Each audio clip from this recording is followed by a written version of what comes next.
em pedaços. E a gente vê esse salame terminando no Brasil, ou seja, a liberdade terminando a cada nova investida que basicamente o ministro Alexandre de Moraes vem fazendo sobre as liberdades. Tu falou bem, na dúvida, o Pittoli vai me chamar aqui e vai me dizer, Marco, hoje não vamos falar desse assunto porque eu posso ser caçado ou coisa assim. Isso vale não para o Pittoli, isso vale para todas as rádios.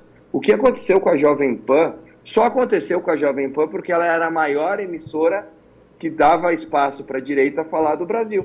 Se fosse a Auriverde, a Jovem Pan seria esquecida e a Auriverde sofreria as punições, né, que estão tentando impor à Jovem Pan. Ou seja, isso começa pelo maior e, obviamente, vai descendo até os pequenininhos, né? Então, a gente... tu me pediu o que nós podemos fazer. Certamente, hoje, agora, a gente vai falar com a oposição e vai ver o que a gente pode fazer. A esperança que a gente tem, no meu ponto de vista, é que a partir de junho o ministro Nunes Marques, junto com o André Mendonça, assumem, né, o TSE. E tenho certeza que eles são ministros, digamos, mais equilibrados e mais atentos. Macon, quem assume agora é Carmen Lúcia.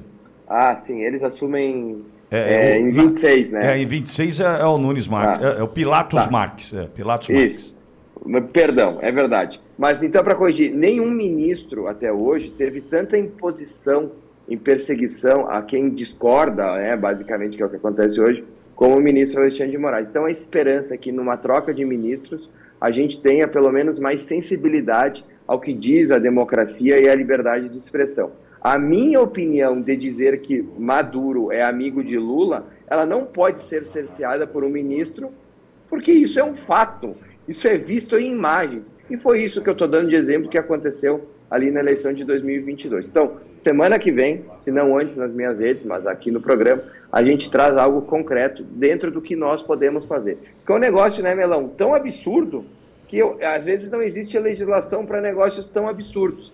Imaginar que uma agência reguladora como a Anatel vai ter o poder de derrubar emissoras de rádio, televisão ou propriamente de internet por ela considerar em algum momento que esta emissora está fazendo algo de irregular, propagando uma mentira, que a mentira é algo muito dúbio, né? A gente pode dizer que 2 mais 2 são 4, isso é uma verdade, né, que não tem como a gente contestar. Agora, dizer que o Lula é defensor do aborto, ora, isso é uma verdade, pode ser contestado, mas que eu acho que ela é verdadeira. Então, a gente chegou num nível que começam a se criar... Sabe, agora, para terminar bem rapidinho, eu fiz uma pergunta uma vez para uma venezuelana que eu estava entrevistando, e eu perguntei para ela, eu disse, tá, mas quando o Maduro foi eleito, por exemplo, todos os prefeitos ou governadores da Venezuela eram chavistas? E ela me disse que não. E aí eu perguntei, mas como eles não reagiam? E olha o que ela me falou, que é basicamente o que está acontecendo no Brasil. Ela me disse lá, Marcon, se criam autoridades superiores a estas autoridades. Ou seja, o que está acontecendo hoje no Brasil? Existe um Congresso Nacional que é justamente para fazer esse tipo de legislação. Como o Congresso não está alinhado ao que pensa, né, o ministro Alexandre de Moraes, enfim, essas pessoas que combatem a desinformação, eles criaram uma agência superior ao Congresso Nacional, que é o caso da Anatel, que já existia, mas deram poderes a ela, para ela que ela faça o serviço que o Congresso não fez, que basicamente essas pessoas queriam. Então, o modelo chavista implementado na Venezuela, para tu esvaziar o poder de prefeitos, governadores, enfim, é o mesmo que está sendo implementado no Brasil agora para esvaziar o poder do Congresso.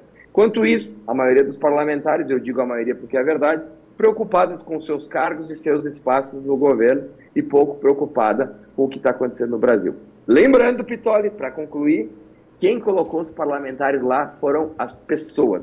Então, se tem alguém que tem culpa também nessa história, é o povo. A gente não pode eximir, né, pessoas que muitas vezes se dizem patriotas de direita e que votam lá no republicanos, que votam em candidatos que ao longo de sua vida, né, foram sempre de centro. Então, isso eu pontuo, porque agora na eleição de 24 vai haver vereadores que se dizem patriotas de direita, mas que têm um histórico de ser centristas, e que se ganhar um governo de esquerda no município, eles estarão com o governo. A gente precisa parar de eleger fisiológicos e começar a eleger ideológicos. É isso que o nosso país precisa. Macon, obrigado.